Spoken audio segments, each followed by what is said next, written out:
Well, to discuss it, let's now bring in political activist and lawyer Cristian Mancera, women's right advocate Reese and journalist and political commentator Chadwick Moore. The three of you are very welcome to the programme. Always good to see you. Chadwick, I'll start with you. So we just heard that Trump sort of gaining grounds amongst more sort of unexpected communities when it comes to the Republican Party. Does this show that identity politics is dead, that political concerns unite people, and not whether they should have a safe space or be free from being triggered?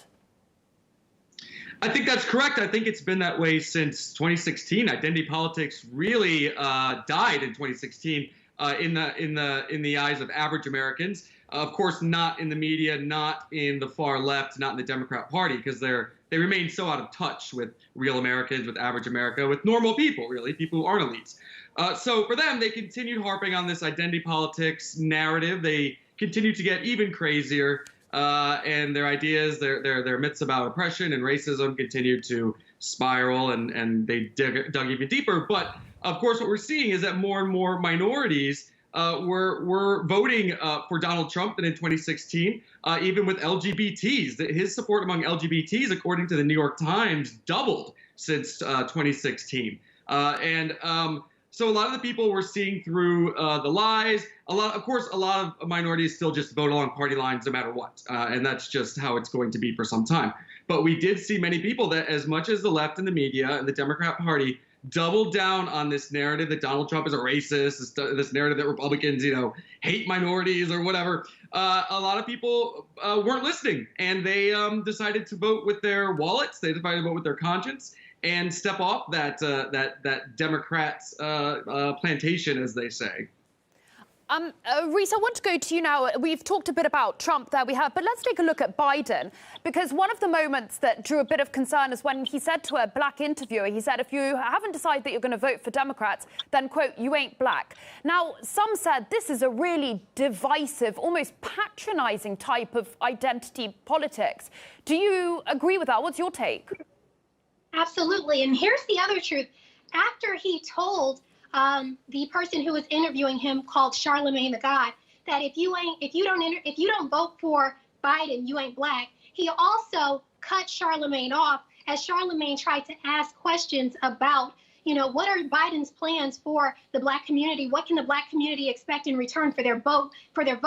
Biden said, you know what, I got to go. I can't go on with this interview. And to me, that came across as blatant disrespect. And I believe that a lot of people in the black community felt completely disrespected by the Democratic Party during this election.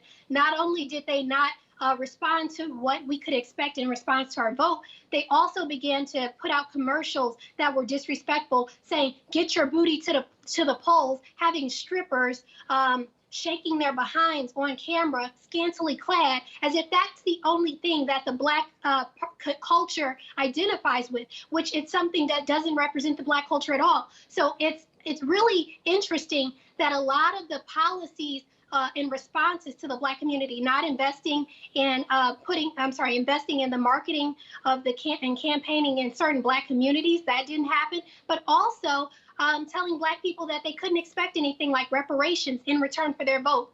It's one thing to say Donald Trump is racist, but show me that you're not racist as well. And I don't think the Democratic Party did that, and it suffered. It caused a lot of people to, turn their back on the party.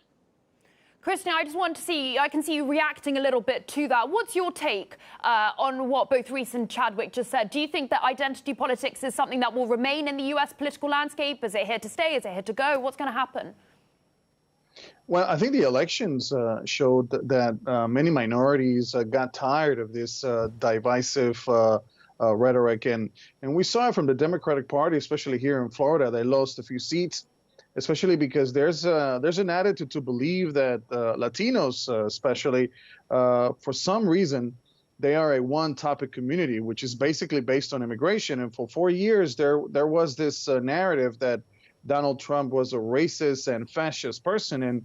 And the reality is that he's not racist and he's not a fascist. And there is no evidence to support those type of claims, except for the fact that he's an American that wanted to protect the borders down in the southern part of the United States with Mexico. And I think throughout the 4 years, we were bombarded with information saying that immigration, but we tend to forget that Donald Trump applied the policies that Bill Clinton and Barack Obama applied during their administrations. So he really didn't do anything that was outside the law to just to like point something that I think has been pushed through the media. And I think Latinos got very upset about this because in the end, no matter where you're Black, Latino, Asian, like I don't want to be seen as a brown person. I don't think any Black person wants to be seen as a Black person in terms of the color of their skin. I think we got to move forward into the future when we see each other beyond the color of anybody's skin, and we're able to look at each other for what we stand for what we believe in, and not because we have a brown, white, or Black skin, which I think is ridiculous. And the Democrats paid a high price for this. And if they continue doing this down the road, especially in the next 2 years, they will lose the House. And this is not a victory, I would say. I think that what happened in this election was simply that a lot of Republicans, they agreed with Donald Trump, his policies, but they didn't agree with his demeanor. And I think that had a huge impact in the election, especially among white men voters. Reese, I wanted to ask you, before I go to Chadwick, a lot of people praised Joe Biden for picking Kamala Harris. They said, this is going to be great. She's going to be the first vice president who's going to be a woman, and she's a woman of color as well. So kind of two, underrepresented groups. But really, does it matter that she's a woman or that she's of color? Surely it's more important, people would say, what her political views are and what she's going to do for the country.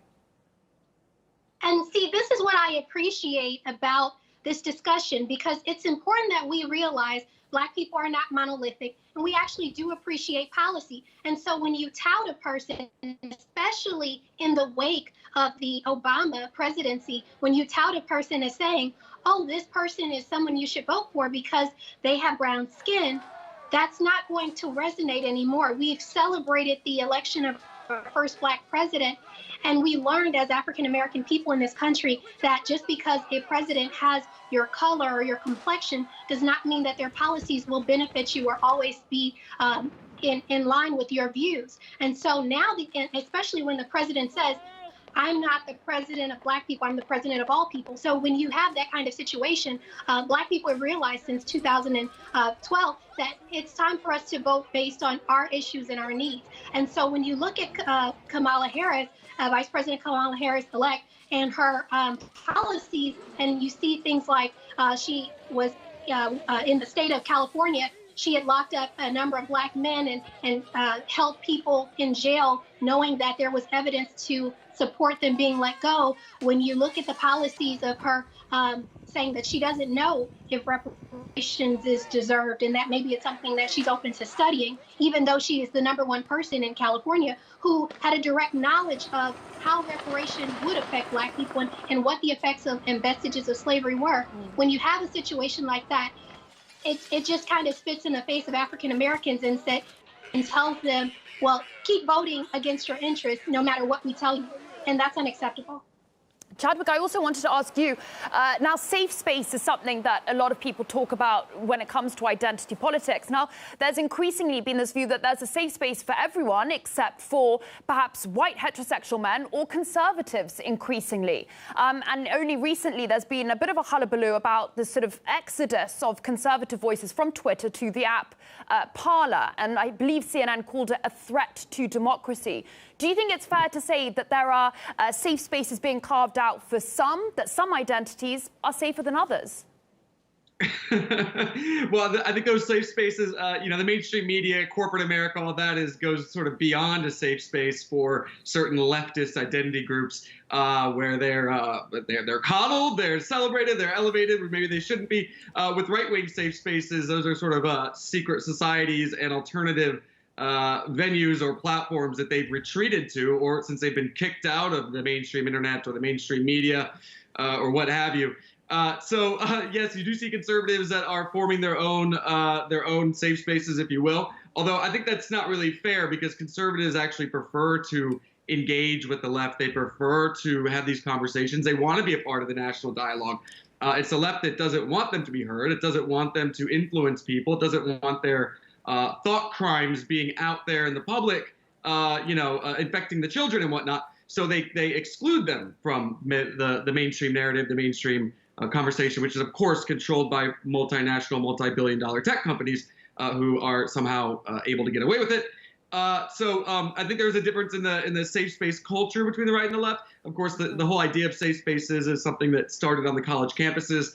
It's still something that sort of, when we talk about these kind of hypersensitive, authoritarian lefties, we're really talking about maybe 15% of the population max who are these petty tyrants and speech code people who actually do demand how people think and speak and treat them.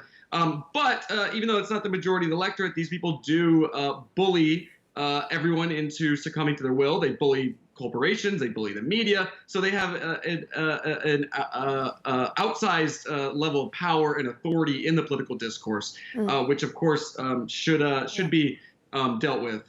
Yeah, I would absolutely love to discuss this even further. I'm really enjoying this. Unfortunately, we've run out of time, but that was Cristian Mancera, Reese and Chadwick Moore. Thank you so much for discussing that with us. That's all for